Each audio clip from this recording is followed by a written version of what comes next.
मेरे प्यारे देशवासियों, आप सभी को क्रिसमस की शुभकामनाएं।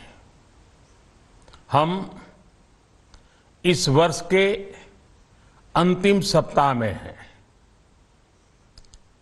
2022 बस आने ही वाला है। आप सभी 2022 के स्वागत की तैयारी में जुटे हैं, लेकिन उत्साह और उमंग के साथ ही ये समय सचेत रहने का भी है।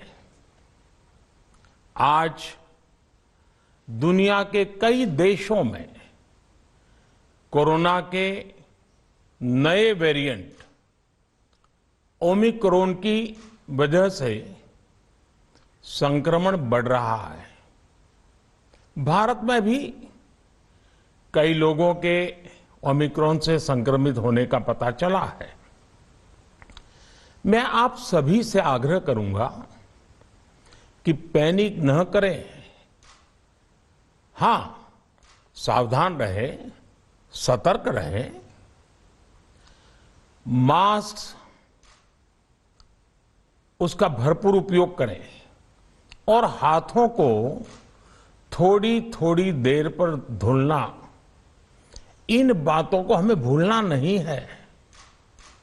आज जब वायरस म्यूटेट हो रहा है तो हमारी चुनौतियों का सामना करने की ताकत और आत्मविश्वास भी मल्टीप्लाई हो रहा है। हमारी इनोवेटिव स्पिरिट भी बढ़ रही है। आज देश के पास 18 लाख आइसोलेशन बेड्स हैं, 5 लाख ऑक्सीजन सपोर्टेड बेड्स हैं, 1,40,000 आईसीयू बेड्स हैं। आईसीयू और नॉन आईसीयू बेड्स को मिला दें तो 90,000 बेड्स विशेष तौर पर बच्चों के लिए भी हैं। आज देश में 3,000 से ज्यादा पीएसए ऑक्सीजन प्लांट्स काम कर रहे हैं। 4 लाख ऑक्सीजन सिलेंडर्स देश भर में दिए गए हैं। राज्यों को जरूरी दवाओं की बफर डोज तैयार करने में सहायता की जा रही है। उन्हें पर्याप्त टेस्टिंग किट्स भी मुहैया कराई जा रही है। साथियों, कोरोना वैश्विक महामारी से लड़ाई का अब तक का अनुभव यही बताता है कि व्यक्तिगत स्तर पर सभी दिशा निर्देशों का पालन कोरोना से मुकाबले का बहुत बड़ा हथियार है। और दूसरा हथियार है वैक्सीनेशन। हमारे देश ने भी इस बीमारी की गंभीरता को समझते हुए बहुत पहले वैक्सीन निर्माण पर मिशन मोड में काम करना शुरू कर दिया था। वैक्सीन पर रिसर्च के साथ साथ ही approval processes, supply chain, distribution, training, IT support system, certification पर भी हमने निरंतर काम किया। इन तैयारियों का ही नतीजा था कि भारत ने इस साल 16 जनवरी से अपने नागरिकों को वैक्सीन देना शुरू कर दिया था।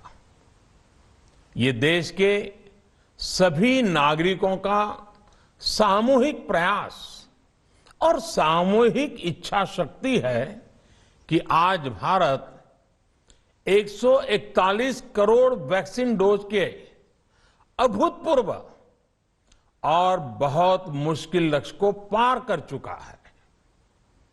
आज भारत की वयस्क जनसंख्या में से 61% से ज्यादा जनसंख्या को वैक्सीन की दोनों डोज लग चुकी हैं। इसी तरह वयस्क जनसंख्या में से लगभग 90% लोगों को वैक्सीन की एक डोज लगाई जा चुकी है। आज हर भारतवासी इस बात पर गर्व करेगा कि हमने दुनिया का सबसे बड़ा, सबसे विस्तारित और कठिन भौगोलिक स्थितियों के बीच इतना सुरक्षित वैक्सीनेशन अभियान चलाया। कई राज्य और विशेष तौर से टूरिज्म की दृष्टि से महत्वपूर्ण राज्य जैसे गोवा, उत्तराखंड, हिमाचल जैसे राज्यों ने 100% सिंगल डोज वैक्सीनेशन का लक्ष्य हासिल कर लिया है। आज देश के दूर सुदूर गांवों में जब 100% वैक्सीनेशन की खबरें आती हैं तो मन को संतोष होता है। यह प्रमाण है हमारे हेल्थ सिस्टम की मजबूती का, हमारी टीम डिलीवरी का, हमारे हेल्थ केयर वर्कर्स के डेडिकेशन और कमिटमेंट का, और देश के सामान्य मानव के अनुशासन और विज्ञान में उनके विश्वास का।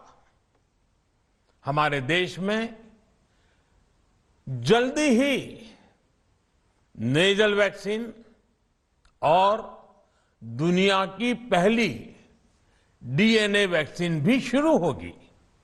साथियों, कोरोना के खिलाफ भारत की लड़ाई शुरू से ही वैज्ञानिक सिद्धांतों, वैज्ञानिक परामर्श और वैज्ञानिक पद्धति पर आधारित रही है। पिछले 11 महीने से देश में वैक्सीनेशन अभियान चल रहा है। देशवासी इसके लाभ भी महसूस कर रहे हैं। उनकी रोजमर्रा की जिंदगी सामान्य हो रही है। आर्थिक गतिविधियां भी दुनिया के कई देशों की तुलना में उत्साहजनक रही हैं। लेकिन साथियों, हम सभी जानते हैं कि कोरोना अभी गया नहीं है। ऐसे में सतर्कता बहुत जरूरी है। देश को सुरक्षित रखने के लिए, देशवासियों को सुरक्षित रखने के लिए हमने निरंतर काम किया है। जब वैक्सीनेशन शुरू हुआ तो उसमें भी वैज्ञानिक सुझावों के आधार पर ही ये तय किया गया कि पहली डोज किसे देना शुरू किया जाए, पहली और दूसरी डोज में कितना अंतराल हो, स्वस्थ लोगों को कब वैक्सीन लगे, जिन्हें कोरोना हो चुका है उन्हें कब वैक्सीन लगे, और जो कोमॉर्बिडिटी से ग्रस्त हैं उन्हें कब वैक्सीन लगे। ऐसे निर्णय लगातार किए गए और ये परिस्थितियों को संभालने में काफी मददगार भी साबित हुए हैं। भारत ने अपनी स्थिति परिस्थिति के अनुसार भारत के वैज्ञानिकों के सुझाव पर ही अपने निर्णय लिए हैं। वर्तमान में ओमिक्रॉन की चर्चा जोरों पर चल रही है। विश्व में इसके अनुभव भी अलग अलग है, अनुमान भी अलग अलग है। भारत के वैज्ञानिक भी इस पर पूरी बारीकी से नजर रखे हुए हैं, इस पर काम कर रहे हैं। हमारे वैक्सीनेशन को आज जब 11 महीने पूरे हो चुके हैं तो सारी चीजों का वैज्ञानिकों ने जो अध्ययन किया है और विश्व भर के अनुभवों को देखते हुए आज कुछ निर्णय लिए गए हैं। आज अटल जी का जन्मदिन भी है, क्रिसमस का त्योहार भी है, तो मुझे लगा कि इस निर्णय को आप सबके साथ साझा करना चाहिए। साथियों, 15 साल से 18 साल की आयु के बीच के जो बच्चे हैं, अब उनके लिए देश में वैक्सीनेशन प्रारंभ होगा। 2022 में 3 जनवरी को सोमवार के दिन से इसकी शुरुआत की जाएगी। ये फैसला कोरोना के खिलाफ देश की लड़ाई को तो मजबूत करेगा ही, स्कूल कॉलेजों में जा रहे हमारे बच्चों की और उनके माता पिता की चिंता भी कम करेगा। साथियों, हम सबका अनुभव है कि जो कोरोना वॉरियर्स हैं, हेल्थ केयर और फ्रंटलाइन वर्कर्स हैं, इस लड़ाई में देश को सुरक्षित रखने में उनका बहुत बड़ा योगदान है। वो आज भी कोरोना के मरीजों की सेवा में अपना बहुत समय बिताते हैं।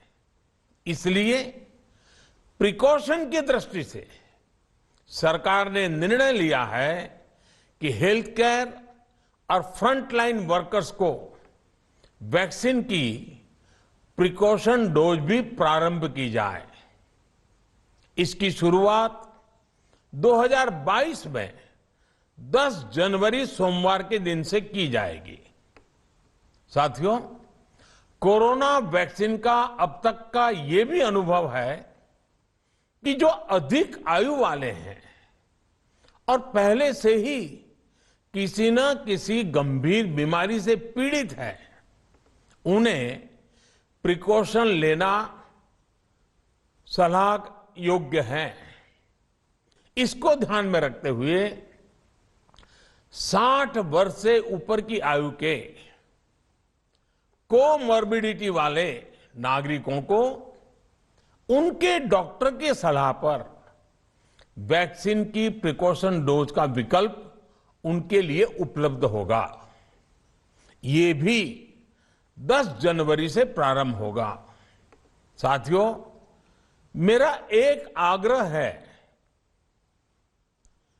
कि अफवाह, भ्रम और डर पैदा करने के जो प्रयास चल रहे हैं, उनसे बचना चाहिए। हम सभी देशवासियों ने मिलकर अब तक दुनिया का सबसे बड़ा वैक्सीनेशन अभियान चलाया है। आने वाले समय में हमें इसको और गति देनी है और विस्तार देना है। हम सभी के प्रयास ही कोरोना के खिलाफ इस लड़ाई में देश को मजबूत करेंगे। आप सबका बहुत बहुत धन्यवाद।